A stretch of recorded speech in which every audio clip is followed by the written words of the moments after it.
अस्सलाम वालेकुम स्टूडेंट्स। आज का हमारा टॉपिक है chapter number 1 federal board biology steroid signalling. Steroid signalling जो है इससे पहले प्रीवियस टॉपिक के अंदर हम लोग जो है वो प्रोटीन सिग्नलिंग को पढ़ चुके हैं।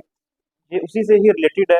इसमें ये हमें डिफरेंस बताया गया है कि प्रोटीन की सिग्नलिंग में और स्टीरॉयड की जो सिग्नलिंग है उसमें कुछ डिफरेंस होता है और वो डिफरेंस इसमें क्या है।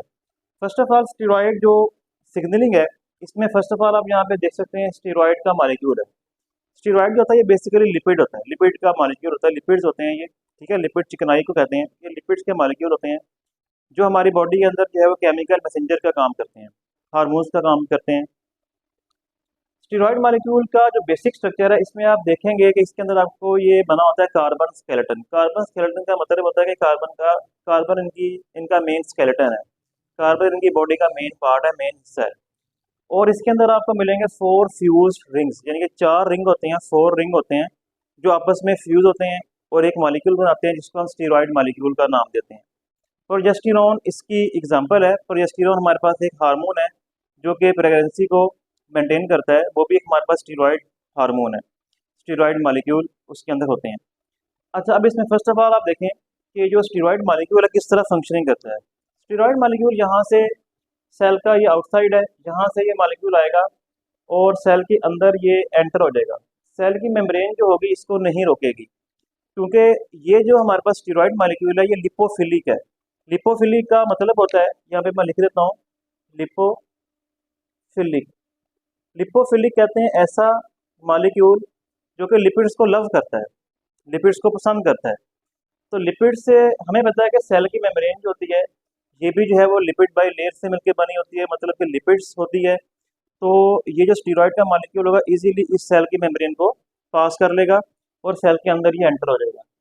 अच्छा, बिल्कुल जैसे पहले पिछले टॉपिक में आपने कहा था कि प्रोटीन का जो मॉलिक्यूल था उसको इधर सेल की मेम्ब्रेन में जो पड़े हुए लिपिड अपना रिसेप्टर के मॉलिक्यूल से उन्होंने रिसीव किया था, सेल की मेम्ब्रेन के अंदर लगे हुए थे। लेकिन यहाँ पे ये लिपिड का मॉलिक्यूल क्रॉस करके अंदर आएगा और यहाँ पे ये आपको एक स्ट्रक्चर नजर आ रहा है, it is called as steroid receptor. ये स्टीरॉयड इसके नाम से पता लग रहा है, it will receive the steroid molecule, ये स्टीरॉयड को रिसीव करेगा, तो इसका नाम बन गया स्टीरॉयड रिसेप्टर। यहाँ से आप देखेंगे यहाँ पे स्टीरॉयड का मॉलिक्यूल सेल के अंदर एंटर होगा, इस स्टीरॉयड के रिसेप्टर ने इस स्टीरॉयड के मॉलिक्यूल को रिसीव कर लिया। अब यहाँ पे ये स्टीरॉयड रिसेप्टर प्लस ये वाला जो हार्मोन इसके अंदर एंटर हुआ है जिसको हम स्टीरॉयड का मॉलिक्यूल भी कह रहे हैं, इन दोनों को मिला के हम एक नाम रखते हैं हार्मोन रिसेप्टर कॉम्प्लेक्स, क्योंकि ये वाला हार्मोन है, हार्मोन का एक मॉलिक्यूल है, ये हमारे पास रिसेप्टर का मॉलिक्यूल है। तो इन दोनों को मिला के हम नाम देते हैं क्या, हार्मोन रिसेप्टर कॉम्प्लेक्स। ये जो कॉम्प्लेक्स होगा ये साइटोप्लाज्म से होते हुए डायरेक्टली जो है वो न्यूक्लियस का अंदर एंटर हो जाएगा, न्यूक्लियस के अंदर एंटर होगा।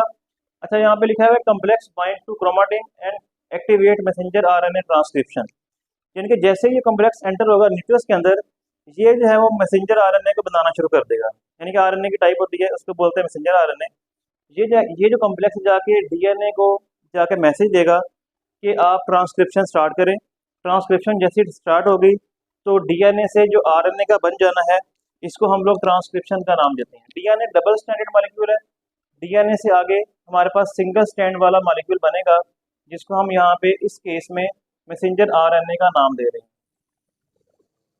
ठीक है जी। तो डीएनए से आरएनए का बन जाना, इसमें हम इस केस में मैसेंजर आरएनए बना है, ये हमारे पास जो है बनना शुरू हो जाएगा। मैसेंजर आरएनए का काम क्या है, हमें पता है कि मैसेंजर आरएनए यहाँ से न्यूक्लियस से बाहर आएगा। जैसे ही मैसेंजर आरएनए का मॉलिक्यूल न्यूक्लियस से बाहर आएगा इसको जो है राइबोसोम आकर इसके ऊपर अटैच हो जाएंगे और राइबोसोम इसके ऊपर अटैच होने के बाद राइबोसोम जो होंगे वो यहाँ से प्रोटीन के मॉलिक्यूल को बनाना शुरू कर देंगे, यानी कि प्रोटीन को बनाना शुरू कर देंगे। जो डिफरेंट अमाइनो एसिड्स हैं उनको राइबोसोम जो है वो कंबाइन करवाना शुरू कर देंगे। राइबोसोम असल में राइबोसोम करते क्या हैं, इससे मैसेंजर आरएनए के ऊपर जो इन्फॉर्मेशन लिखी गई है कि कौन सी प्रोटीन बनानी है ये उसी इन्फॉर्मेशन को रीड करेंगे। इस मैसेंजर आरएनए के ऊपर राइबोसोम रीड करेंगे उस इन्फॉर्मेशन को और उसी के अकॉर्डिंग क्या बनाना शुरू कर देंगे, प्रोटीन बनाना शुरू कर देंगे।